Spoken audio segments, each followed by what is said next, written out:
اللهم صل على سيدنا محمد وعلى آله وأصحابه أجمعين. هنعمل مع بعض التومية بطريقة بسيطة وكل مكوناتها موجودة عندنا في البيت. ليه نشتريها من بره بأسعار غالية ونعملها بأبسط طرق وبمعلقتين زيت بس، مش بنص كوباية ولا كوباية زيت. هنعملها اقتصادية جدا في البيت وهنشوفها مع بعض.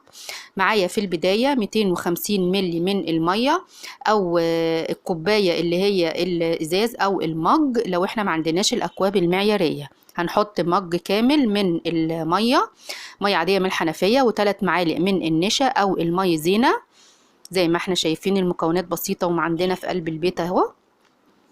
هنقلب كل الكلام ده على البارد لحد لما النشا تدوب معانا، وبعدين هنرفعها على النار وايدينا معاها في التقليب. مش هنسيب التقليب خالص عشان ما تتكتلش لحد لما هتتقل معانا وهتوصل للقوام اللي احنا شايفينه ده. تقلت معانا اهي وهتعمل بقى فقاقيع.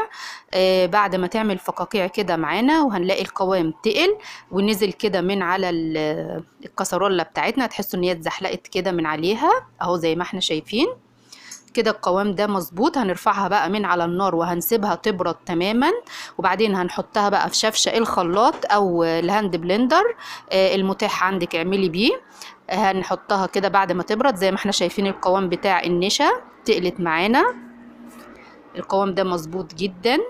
هننزل بقى بربع معلقه من الملح و4 معالق من الحليب او اللبن. دول ما كفوش، انا نزلت ب4 كمان، يعني هنحط 8 معالق من الحليب او اللبن. 8 معالق يا جماعه، لان ال4 دول ما كانوش كفايه فحطيت 4 كمان.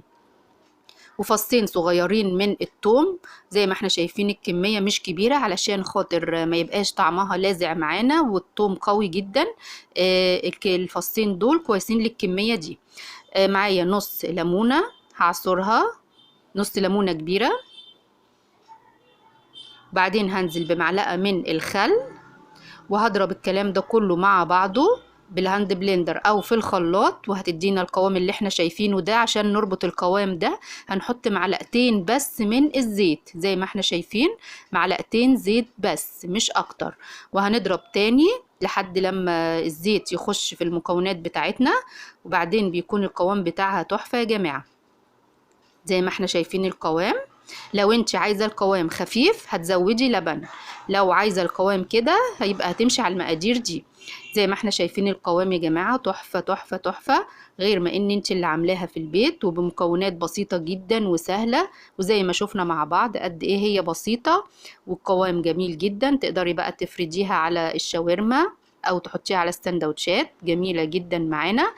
واتمنى الفيديو يعجبكم. لايك وشير وسبسكرايب، والسلام عليكم ورحمة الله وبركاته.